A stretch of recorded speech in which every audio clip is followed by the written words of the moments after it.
Hey, what's up, you guys? Bloody Jacob here, just to bring you a video giving my thoughts on the latest episode of Blood Drive on Syfy, which was called Rise of the Primo, being episode 11 of this first season. But I also just want to give you my updated thoughts on the show and just how much I'm fucking enjoying this shit, man.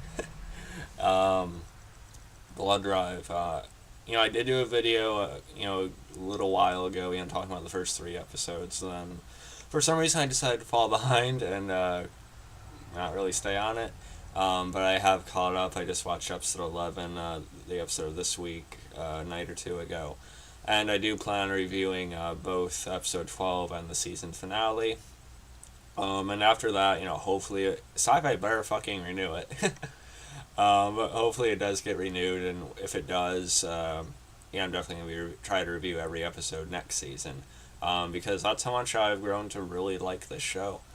Um, like I said, this is a review on the latest episode, but also I just want to talk about my favorite episodes of the season so far in general.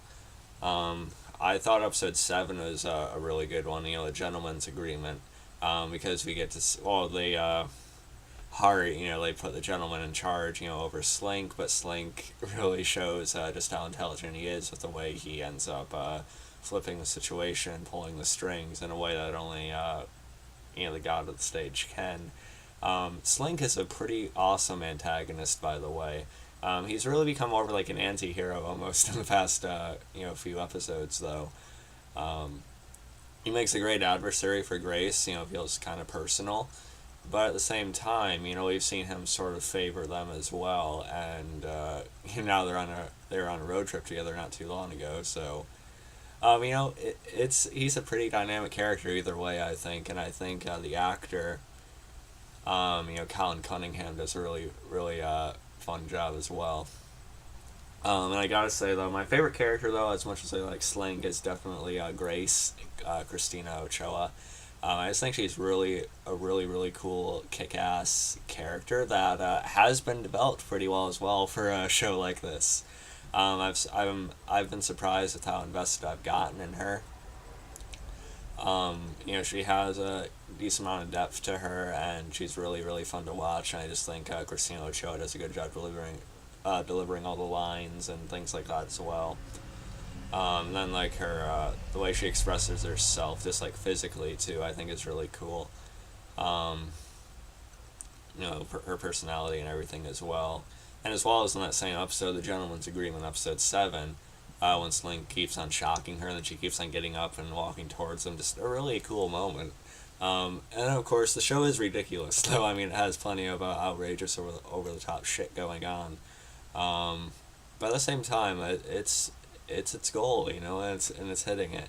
I said in my review of the first three episodes that I thought the Aki and Christopher side of the story was a little bit dull compared to what's going on in the main side of things, and that's still true. It's not as engaging to me as the main story.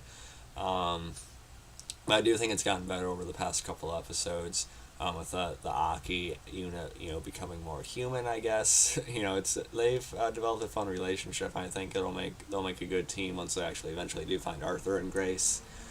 So it has gotten better with them, and also the Gentleman's Agreement was good because we got to see that huge monster and Grace and Arthur try to take that down. I thought it was really cool. And Arthur, meanwhile, he's had a pretty interesting arc. He's still kind of like a straight, goody two shoes sorta. But there have been moments, where they've played on, there's like this darkness in him or like this bloodlust. And that sort of happened where he thinks Grace is killed by her sister, who we'll talk about in episode 11. And he just sort of snaps and starts slaughtering the other fighters. Pretty cool, really. And then when he actually does find out Grace is alive at the end, it appears like he's not able to pull himself right out of that. He's sort of snapped, really. And he's got some insanity to him like the others now. So I think that's going to be a cool process. He's also the Primo now, so hopefully Grace can pull him out of it, though, at least somewhat. And I do think Alan Richardson, however you say his name, excuse me, is a pretty likable guy, too. He gives a pretty likable performance, I think, as Arthur. So, yeah. There's a lot more with the show I could talk about. But before I go, I definitely got to talk about the karma thing. With her, literally ripping out of her meat suit as the head of Heart and sort of the one of the main forces behind everything that's happened, especially with Grace, and their attention on her is now explained because of Karma being the one, sort of trying to control everything, I guess. And now some could say that's a twist many could have seen coming.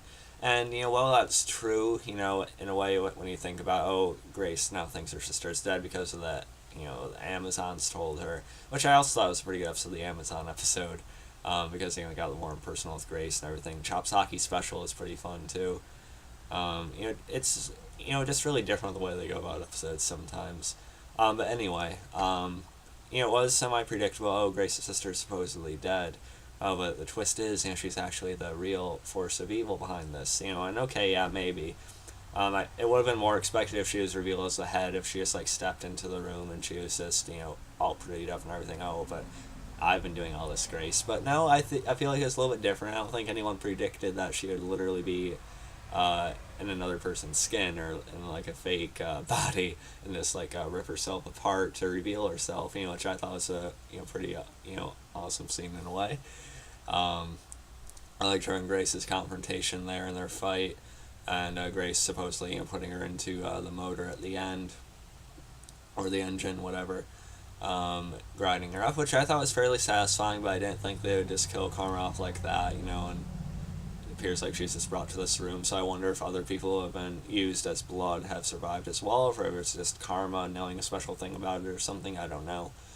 But either way, I thought that was pretty good. And like I said, I think Arthur is now more interesting as well because of what he just went through.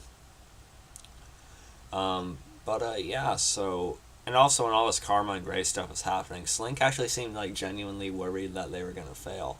That Arthur and Grace were going to fail. So, I don't know, maybe he's pulling for him too. Again, I'm not sure. Slink's a pretty dynamic, unpredictable character, I think. But I don't think he's the worst type of person either, somehow. I don't know.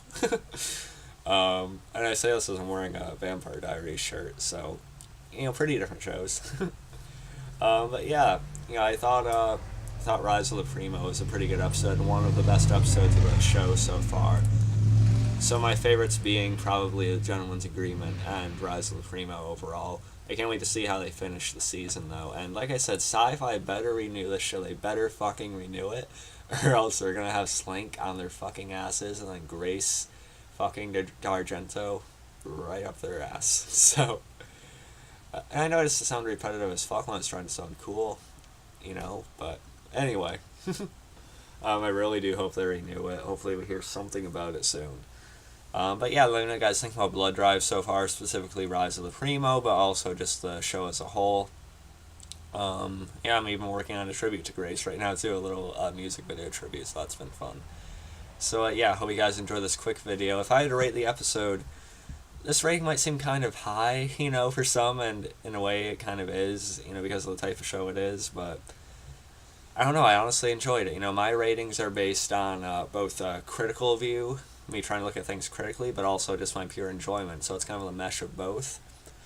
So I'm honestly giving Rise of the Primo about an 8.99 out of 10. That's just how much I liked it. So follow me on Facebook, Twitter, subscribe. I'll catch you guys next time. Peace.